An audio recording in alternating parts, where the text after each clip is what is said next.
On ne s'est pas concerté, mais ça tombe très bien parce que je viens de voir que Madame Marino a montré beaucoup d'exemples de Le Corbusier et je vais montrer ceux qu'elle n'a pas montrés. Alors, il est rare, je trouve, que les destinées des bâtiments iconiques de la modernité soient évoquées dans les livres d'histoire de l'architecture. Alors, évidemment, je vais commencer par l'exception, c'est l'exception de la Villa Savoie. Son abandon et son sauvetage, qu'on peut qualifier d'héroïque par André Malraux, sont mentionnés dans nombre de publications. Et Joseph Quetglas, donc, dans l'imposante monographie qu'il consacre en 2004 au bâtiment, choisit quant à lui de s'arrêter à la mort de Le Corbusier. Alors aussi, ce faisant, ne fait-il qu'évoquer les premiers travaux, menés en 1967 sous la conduite de l'architecte Jean Dubuisson, dans la mesure où le maître avait été consulté au sujet de certains détails. Alors ces travaux témoignent de l'urgence des réparations. Il ne s'agit alors nullement de rendre du sens au bâtiment, mais d'enrayer la profonde dégradation de la construction abandonnée depuis plus de 20 ans et saccagée furieusement par les galopins du lycée voisin. Donc dans les années 80, Yvan Gury succède à Dubuisson. Il entame d'autres interventions de restauration, notamment sur l'aménagement paysager. La villa est ouverte en 1986 et la restauration générale des façades, des terrasses et des étanchéités est menée par Jean-Louis Verret de 1985 à 1992. Celle des peintures intérieures, électricité, réfection du pavillon du gardien, menée par Laurence Rève et Bruno Chauffer-Ivard de 1996 à 1997. Alors certains historiens, par exemple, entre autres Guillemette Morel-Journel, mentionnent ces travaux, mais toutefois s'abstiennent d'en commenter la pertinence et l'exactitude. Alors arrêtons-nous maintenant un petit peu sur les façades et plus précisément sur les fenêtres. Alors l'importance du rapport entre l'intérieur et l'extérieur a été maintes fois soulignée naturellement pour cette villa, mais ce n'est que récemment que l'on a pris conscience de l'intérêt de l'élément fenêtre en lui-même. Alors, ces fenêtres d'origine, ce sont les derniers exemples d'une tentative d'industrialisation de la fenêtre coulissante qui a animé Pierre Jeanneret et Le Corbusier de 1926 à 1931, c'est-à-dire c'est un thème qui traverse toutes les villas puristes. Et donc, ils avaient même fait breveter ces fameux châssis coulissants. Alors, réalisés en chêne peint en noir, pour imiter certainement l'acier qui n'était pas encore vraiment recommandable pour réaliser des châssis coulissants avant le début des années 30. Ils ont été remplacés par des profilés en aluminium fabriqués par la société Céal, donc en 1967. Dubuisson était en effet absolument convaincu qu'on ne trouverait pas de bois de résistance suffisante pour répliquer la finesse des sections d'origine. Alors cette transformation a d'ailleurs été toujours qualifiée de réussite, quand elle est mentionnée, étant donné qu'il semblait que les dimensions originales étaient conservées. Donc voilà, je vous ai mis même une petite citation de Quetglas, qui ne voit pas où est le problème. Alors, terminée fin 2015, la restauration de la loge du gardien a été traitée comme un prototype de la restauration de la villa elle-même. La restitution des menuiseries, donc, qui a été, comme vous le voyez, menée par l'architecte en chef Pascal Prunet, c'était son papa, la restitution des menuiseries montre bien comment le regard de l'historien, lorsqu'il se décale vers le champ de l'histoire des techniques, peut apporter une compréhension nouvelle. En effet, l'œuvre de Le Corbusier est peu étudiée du point de vue constructif, et ce, en dépit de sa recherche permanente d'innovation technique. Alors, pour quelles raisons? Il est considéré, peut-être à juste titre, comme un piètre constructeur. Ceci dit, ce n'était pas le cas pour tous ses collaborateurs. Alors, c'est ainsi donc ici qu'une étude sur le châssis standard qui avait été initiée par Tim Benton et qui a été approfondie par mes soins, a finalement accompagné la restitution des châssis en chêne en 2015, le chantier de restauration devenant ici, à mon sens, un laboratoire, où les études approfondies et les expérimentations nous renseignent sur un aspect peu connu de l'œuvre de Le Corbusier, notamment la recherche de détails standards et les villas puristes.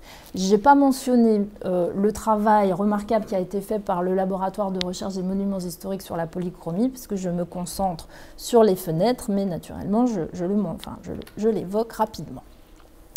Alors, dans les années 80, la tendance à publier les images anciennes se perpétue en dépit d'importants travaux de restauration. Alors, néanmoins, certaines monographies commencent à témoigner d'un renouvellement de la tendance dans la recherche architecturale et historique, et notamment parce que les archives de Le Corbusier sont déjà maintenant mieux connues, et l'attention des historiens se porte non seulement sur tout le travail de conception, donc il y a un vrai travail d'explicitation de l'élaboration du projet, mais aussi sur l'état actuel et les transformations subies par les bâtiments. Donc c'est le cas, bien sûr, de la monographie sur la cité de refuge de l'armée du salut publiée par Brian Taylor en 1980, où il explique très bien la polémique déclenchée par les innovations techniques proposées par Le Corbusier, les modifications du pan de verre successives, notamment l'installation du brise-soleil et les modifications des panneaux de façade qui ont été menées sur les recommandations de Le Corbusier en 1952, même si toutes ces recommandations n'ont pas été suivies. Alors, ce qu'on voit, c'est que, évidemment, comme le montrait Madame Marino tout à l'heure, on voit que dans les années 1975 jusqu'à 1988, enfin jusqu'à 2010, on va dire, ce n'est pas le souci de précision pour les antériorités matérielles, ni le respect de cette matérialité qui motive les transformations. En revanche, dans la restauration qui s'est achevée en 2015, donc qui était conduite par l'architecte François Chatillon, les connaissances plus approfondies dans le domaine des techniques de construction ont permis de réévaluer l'intérêt de ces rénovations successives. Alors, il a fallu répondre à un double défi, celui, alors peut-être anachronique aux yeux de la présentation précédente, de restituer donc l'apparence de la façade de 1952. Donc les panneaux, alors c'est plutôt l'image de droite, les panneaux donc de la façade des dortoirs qu'il a fallu cependant donc adapter en intégrant du double vitrage, l'épaisseur de l'isolant acoustique et également donc, les bouches de ventilation hydro-réglables. Et enfin, donc, sur la partie gauche, la restitution des pans de verre métalliques adaptés, elles aussi, aux nécessités courantes. Je vous rappelle que tous ces éléments avaient entièrement disparu, il n'en restait pas un seul, après plusieurs campagnes de rénovation assez draconiennes. Alors, parallèlement à ce chantier, le livre de Gilles Rago et Olivier Chadouin, je pense, a permis de reconsidérer définitivement la valeur de ce bâtiment emblématique qui ne faisait pas nécessairement consensus avant cela. Alors, les modifications réalisées en 1957, pourtant bien visibles, surtout en ce qui concerne les nus de façade. Je vous montre ici justement la vue sur la tranche. On voit l'épaississement ici quand même entre 1933 et 1957, façade qui est toujours en place. Donc cette modification, curieusement, ne semble pas trop interpeller les historiens. Par exemple, certains même reproduisent une image récente de la façade du pavillon suisse au milieu des images d'archives des autres bâtiments. Bon, Kenneth Frampton, pour ne pas le citer, apparemment sans aucun problème. Alors, Ivan Zachnik, donc, qui a réalisé une monographie très importante, nous apprend que la rénovation de l'armée du salut est considérée à l'époque comme une défiguration, alors même que le dessin des brise-soleil et des panneaux de façade est signé par Le Corbusier, alors que donc il y a une grande attention qui est portée à la rénovation du pavillon suisse pour éviter les mêmes erreurs. Alors bon, bien sûr, vous savez tous que c'est la première barre corbuséenne, libérée du sol, avec sa façade rideau, enfin qui n'est pas tout à fait rideau, mais qui appelle, anticipe les dispositions qui deviendront courantes dans l'après-guerre. C'est complètement annonciateur pour les critiques de l'après-guerre de l'architecture contemporaine. Alors il est quand même intéressant de noter que cet édifice a reçu un avis favorable concernant son inscription au titre des monuments historiques en juin 1965. Alors même, pendant la même commission, on discute du cas de l'immeuble du 24 rue Ningès-Récolli qui, lui, est considéré comme trop modifié et reçoit donc un avis défavorable à son inscription. Alors, seul édifice dont les détails constructifs sont publiés par Le Corbusier dans l'œuvre complète, même s'ils ne correspondent pas exactement à ce qui a été réalisé, c'est précisément ces détails qui ont été modifiés par le remplacement de la façade du pan de verre. Celui-ci est constitué par des profilés à la, puis sont plus étanches naturellement que les châssis coulissants métalliques, enfin en acier, et des stores gris et serre à l'extérieur, beaucoup plus efficaces évidemment contre l'ensoleillement de l'été que les stores intérieurs, les stores Perrier en bois qui étaient placés à l'intérieur à l'origine. Alors, malgré tout, on peut estimer que, comme dans le cas de la rénovation de la Villa Savoie en 1967, ces travaux témoignent d'une recherche pour s'approprier le dessin d'origine tout en substituant les matériaux, le bois ou ici l'acier, par des profilés en aluminium. Alors, lors de la campagne de restauration de 2000, l'architecte Chopinet s'est simplement contenté de rajouter un survitrage sur ces châssis coulissants. Alors, enfin, se pose la question du couvent Sainte-Marie de la Tourette, considéré comme l'un des chefs-d'œuvre du XXe siècle. C'est aussi certainement un des bâtiments qui pose le plus de problèmes techniques.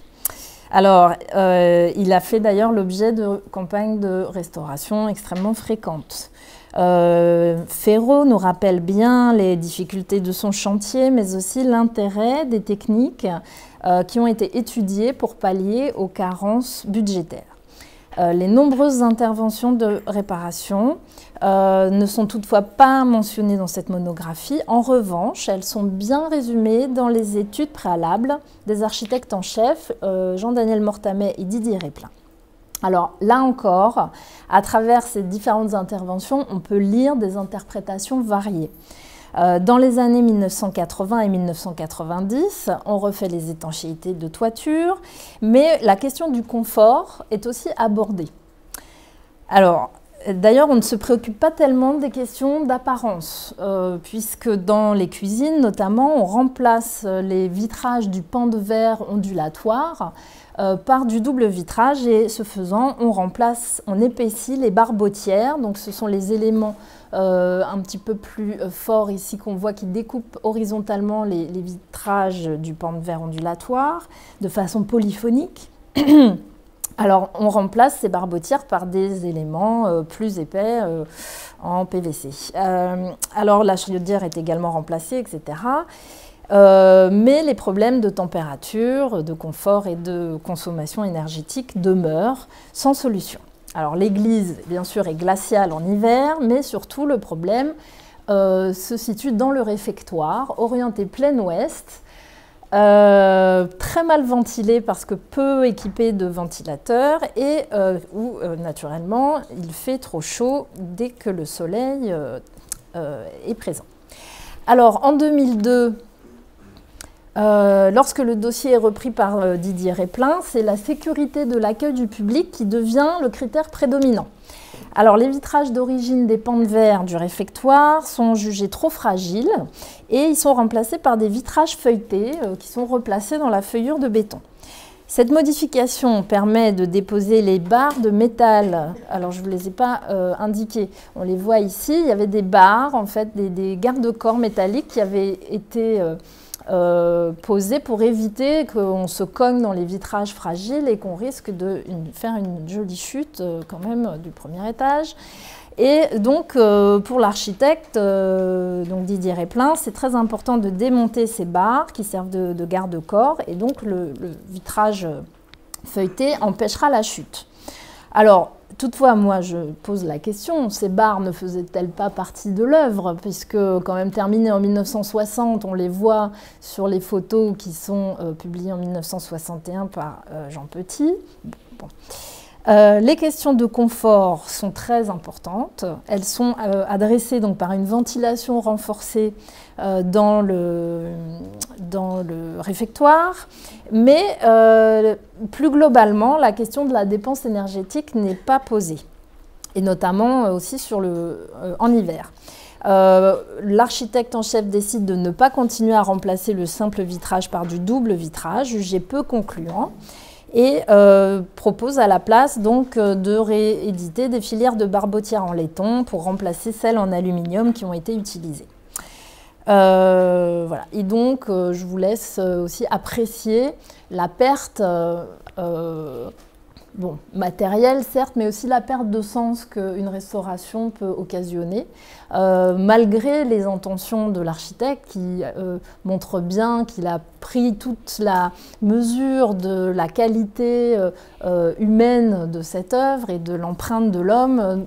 Malgré tout, on voit que les traces de doigts successives posées sur les vitrages d'origine ne sont pas reproduites dans les dispositions courantes. Alors, en conclusion, j'aimerais faire ici une petite parenthèse sur le poids de la critique contemporaine dans l'appréciation d'une œuvre par les historiens. Alors, Pierre Vago, architecte, signalait dès 1935 des problèmes quand même graves concernant la cité de refuge et le pavillon suisse, des problèmes qui sont encore bien réels aujourd'hui. Leonardo Benevolo, quant à lui, parlait du caractère problématique et perfectible des bâtiments de Le Corbusier, mais il semblerait que la valeur historique semble ne pas avoir tenu compte de ces considérations.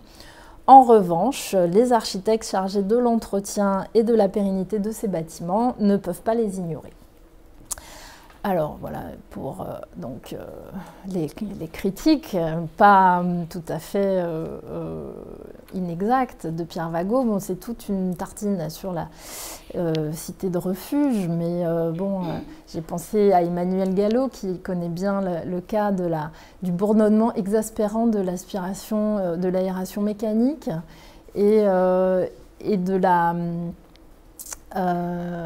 question de est-elle faite pour héberger les misérables ou pour charmer l'esprit et les yeux d'une élite intellectuelle? Alors maintenant, j'aimerais juste aborder, c'est peut-être un peu pas polémique, mais bon, peut-être pour ouvrir le débat, à notre sens, l'élargissement des champs de l'histoire de l'architecture vers notamment l'histoire des techniques joue un grand rôle. Voilà, c'est mon temps qui est écoulé. Très important dans l'évolution de la façon d'intervenir dans le patrimoine.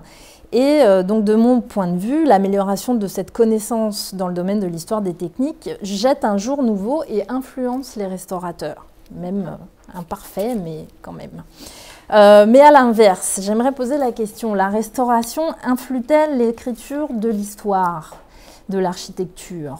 En effet, comment les découvertes que l'on peut qualifier d'archéologiques, qui sont réalisées pendant ces chantiers de restauration, sont-elles réintégrées dans la connaissance historique? Et là, je pense qu'il y a un chantier qui est en cours, mais qui est néanmoins très intéressant, peut-être la réécriture de l'histoire de l'architecture aux yeux de toutes ces récentes découvertes. Alors, de mon point de vue, les abus dénoncés par exemple ici par David Lowenthal, ou par Pierre-André Lablaude, qui en avait gros sur le cœur à propos des relations entre les praticiens et les spécialistes, les historiens, sont en train de s'estomper et je pense une collaboration beaucoup plus fructueuse est en train de se mettre en place. C'est bon, tout le monde a lu? Bon, je pourrais l'en passer après. Bon. Voilà, je termine juste puisqu'on l'évoquait sur le Centro Soyouz. Voilà, alors qu'est-ce que ça donne quand finalement un bâtiment de Le Corbusier continue à vivre sa vie et qu'on ne se préoccupe pas tellement de son image d'origine pour les transformations successives. On arrive à un point où finalement, là vous voyez 3 états, l'état d'origine, enfin pas tout à fait contrôlé par Le Corbusier puisqu'il était plus déjà, enfin persona non grata à Moscou à l'époque de la fin du chantier, donc l'état jusqu'à 2010 et puis l'état actuel. Est-ce qu'on peut encore parler de l'architecture de ce bâtiment, en tout cas en ce qui concerne sa façade vitrée? C'est-à-dire comment parler de cette transformation et l'intégrer dans une histoire de l'architecture. Donc je montre cet exemple un peu caricatural peut-être pour réhabiliter la démarche certes imparfaite et anachronique, mais quand même peut-être louable des architectes français, des monuments historiques qui essayent de pas créer de hiatus trop grand entre ce que le public peut voir d'un bâtiment aujourd'hui et ce qu'il en comprend dans les livres d'histoire de l'architecture. Voilà, je vous remercie.